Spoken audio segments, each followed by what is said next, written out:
Hey you, let's shift our reality.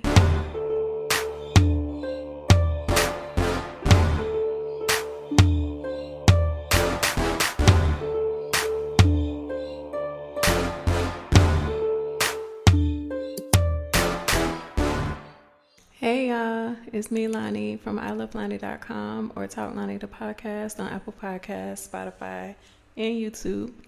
And today we're going to talk about if food is affecting the way that you're manifesting. So first, let me just say, don't forget that everything is a frequency, everything is energy, to include food. So yes, it can change our energies and our frequencies for negative or positive, depending on what we're consuming. And just think of it like after you eat certain foods or eat certain meals, how you be sluggish and tired. It's kind of like that. And that's called the itis. Do you know what the itis actually is? The itis is when you eat a large amount of food or a lot of food, your body is sending all the blood flow down to your digestive system, which is limiting the amount of blood flow to your brain, which causes you to be sleepy or tired. Child, what? Ain't that crazy? That just sounds dangerous. Limiting the blood flow to your brain because of some food. So, go sit down. Go sit down. So basically, when you eat too much food, your body has to go into overtime to try to digest it. So when you're tired and sleepy and full, do you think your energy is vibrating low or vibrating high? Do you think you have high energy or you think you have low energy? If you say low energy, then you are correct. It does cause you to vibrate on a lower frequency, just lower energy.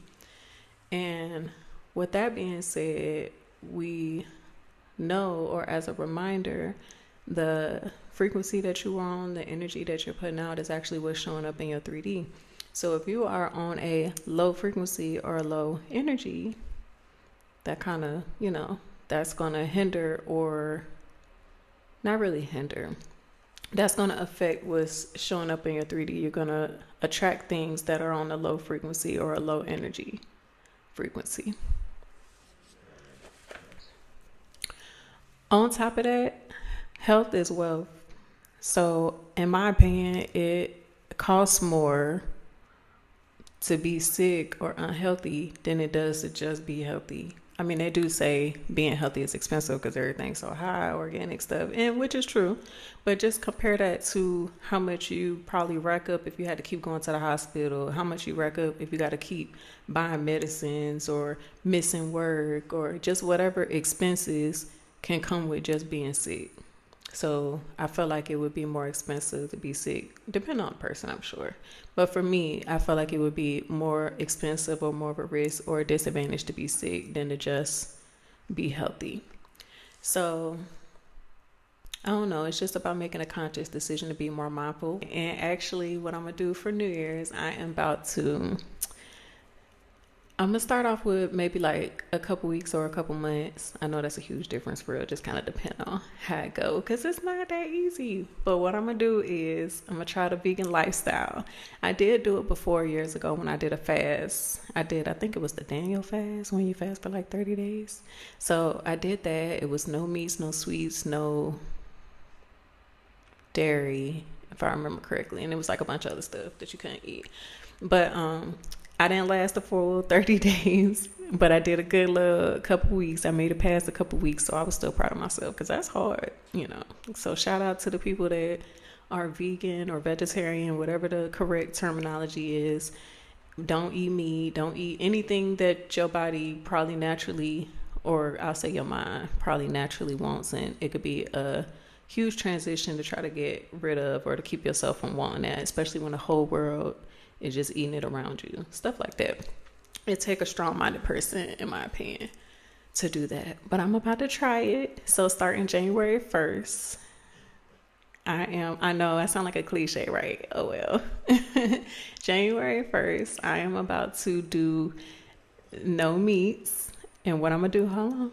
what I'm gonna do is I'm gonna do no meats during the week, and then I'm gonna just do one cheat day on the weekend where I eat chicken or fish. So I'm not a big beef eater anyway, but I'm gonna let myself do chicken or fish. Now I'm gonna try that regimen for like a good couple weeks or a couple months or like a month, and then I'm gonna slowly knock the cheat days out, where they'll get less and less as I go. So what I'm doing is I'm easing my way in instead of completely just giving it up altogether.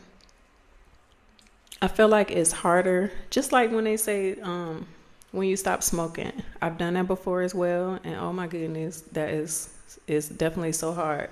But it's harder to stop when you just quit cold turkey versus substituting it with something to do. That's why they tell you to snack on certain things, and you just got to replace. It's a habit.